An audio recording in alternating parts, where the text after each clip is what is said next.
Right, hello, New Year 7. I'm absolutely delighted to be able to send you a message in this very unusual time where, as a school, we're making a huge effort to make sure that your transition into Year 7 in September is as smooth as possible. My name is Mr Keely. I am the principal of Harris Academy Greenwich. I've worked at the school for 6 years and loved every minute of being a part of this fabulous community of students and teachers and staff. And I'm really proud to say that I lead this community. So we are working really hard behind the scenes to make sure that in these really difficult times, when you can't physically come into school and see us, that we are doing our best to make sure that you get a really good insider's knowledge of what it's going to be like to join us in September. Now, your mums, your families made that huge decision about where you wanted to go to be a Year 7 to start your secondary school journey, and you guys chose Harris Academy Greenwich, and we're delighted that you did so. We had 1,200 applications for those 185 places, and you are one of the lucky 185. And there were 900 students who are very, very disappointed. But it remains that this is a great school and you have been successful in an application to start a 7-year journey with us towards whatever it is you're going to do in the future. So my advice, I guess, at the start of this process is to make sure you engage with everything we throw your way. There's going to be things to read, there's going to be things to discuss with your family, there's going to be videos to watch, there's going to be meetings to attend online. Okay, and ultimately, of course, there'll be your first day with us, which we are hoping will be as soon as we possibly can make it. And my first bit of advice then is to make sure that you engage with all of those things. You really spend time thinking about how it's going to be different from your primary school, because it is a big step. And we want you to go into that with your eyes wide open and with the knowledge of what it's going to be like, so you can feel super relaxed when you come in September. The second bit of advice, I guess, is for you to feel comfortable and confident that you are joining a school that is brilliant at helping students from Year 6 to really come in and thrive and be successful in Year 7. We have a really experienced team of people who have worked with people in your stage over many years. We know your primary schools well, particularly those of you that are coming from those very local primary schools. We know your Year 6 teachers well. We've had conversations with them. We know your head teachers well. We've had conversations with them. And I just want you to relax and trust that we are very experienced at helping students to adjust from their primary school to their secondary school.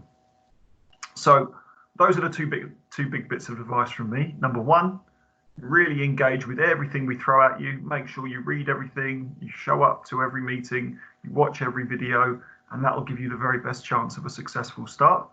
And secondly, just feel confident and relaxed that you're in safe hands. We're a very experienced team. We know exactly what it takes to get you through successfully into September, and we're on your side, so don't worry. So a little bit about expectations for September. Like, what does it take to be a Harris Greenwich student? And you'll remember much of this from my presentations that I gave you and your families in the autumn term last year, when you came to our school, no doubt, to hear in the open evenings and in the open mornings what our school is all about. And we aren't the same as every school. Okay, and I always say that very clearly to families, and I say, look, we're not the same as Thomas Tallis or Crown Woods. We're not the same as other schools in Lewisham or schools down in Greenwich Town Centre. You know, we're very, very different in a sense that we believe that every child should learn a very, very academic curriculum full of wonderful knowledge that will help you unlock the world in front of you. And that's different, I think, from many schools in our area. You know, we place a great emphasis and focus on knowing lots of things. We think children should be knowledgeable. right? Who wouldn't want to be knowledgeable when the opposite is to be ignorant? So we place great emphasis on knowledge, and we teach a very traditional set of subjects, you might say. We teach the English, maths, the sciences, history, geography. Every child will study a language, French or Spanish, all the way to GCSE. We do drama, music, arts, and sport, right? And we teach those brilliantly. And we focus really on the knowledge that will help you be successful as young men and women of the future. So my bit of advice and my expectations around that is that you come and you embrace that. That's the school we are. We've made that so clear to you and your families. We expect children to work hard, right? That's one of our key first steps in our ethos, right? Nothing is handed to you for free. So everyone's going to work hard. If you don't work hard, you'll get challenged by us. If you don't submit your homework, you'll get challenged by us. If you put your head on the desk in a class, you'll get challenged by us. Yeah, if you come late to school, you'll be challenged by us, right? Because all of this fits into our belief that every child must work hard. Yeah, to develop that work ethic will serve you so well for the rest of your life. And we make no apologies for asking children to work hard. So within our really strong emphasis on knowing lots of things, we then ask children to work really hard in lessons. Okay. The next big thing about expectations, I would say, is around kindness. We are very firm in our belief that kindness is something that all young people should strive for. Okay. To be kind is a strength.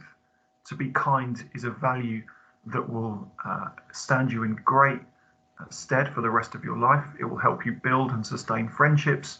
It will help you form a part of a community, and it will help you mature and develop as a young person. So we place great emphasis on kindness. Now, we also realize that, of course, there are times when we're not kind. And we all have those moments. Me too, your adults in your life, the teachers at school, right? And we have to own up, we have to take responsibility, and then we have to put things right and to get back on the right track with people. So when we've been unkind, we hold our hands up, we recognize things, and we move forward. So kindness is a massive thing for us, and you'll hear lots more about that in September. And the final thing that I'd like to really emphasize in terms of expectations is we expect young people to take responsibility, right? So we've had work hard, we've had be kind, and the final of the three things is to take responsibility.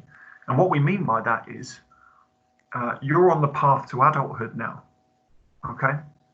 And mums and dads realize that, and families realize that you're on the path. When you finish with us, you know, you're 18 years old, you're going to be an adult.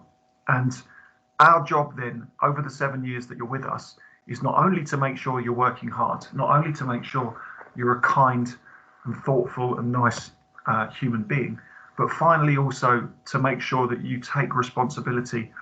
Yeah, you're a person who has true belief in their own personal responsibility over their life, over their friendship groups, over their work life, and over their community. So what do we mean by taking responsibility? Well, maybe I'll start with what it isn't.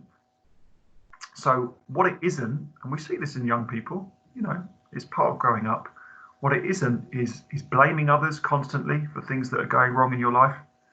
Okay, for blaming teachers for the fact you're not doing very well in school, for blaming other students in your school for why there might have been a falling, or why there was a squabble at break and lunch, or it might be blaming your home circumstances and your family and your little brothers and sisters because you haven't been able to do your homework, or because you were late to school that day. So taking responsibility then instead means, as a young person, you start to see that actually I am in charge of my own future. Only I can be in charge of how I react to the world around me. I can't control what my mums and dads do. I can't control what the other 180 children. I can't control what the teacher does. But what I can control is my own reaction to all of those things. And we have a huge belief in that responsibility, which is you can control how you respond and react to the world. And once you believe that and you get on side with that, It's a massive maturing process for any young person. So just to summarize then, what are the two things that I would offer at this time in terms of advice? And those are, please engage with everything we send your way, the videos, the letters, the meetings, the virtual tour of our school, all of those things we're putting out there. Secondly, relax, don't be worried. You're in very safe hands. We're very experienced at this. You know, pandemic or no pandemic, we're going to do a great job and you're going to be very happy come September, I'm sure. And then secondly, what was going on with my expectations? Well, for September, this is a school where students are expected to know a lot, right? We have a curriculum rich with knowledge, teachers that are brilliant subject experts ready to teach it. So what we need from you is someone that's ready to work hard, someone that's ready to be kind, and someone that's ready to take responsibility, right? And if you work with us on those three things, I have absolutely no doubt you'll be one of the thousands of young people in South London that have finished our school as incredibly successful young men and women and are out there in the world leading very happy and successful lives. I wish you all the best, and I look forward to meeting you and seeing you soon. Bye-bye.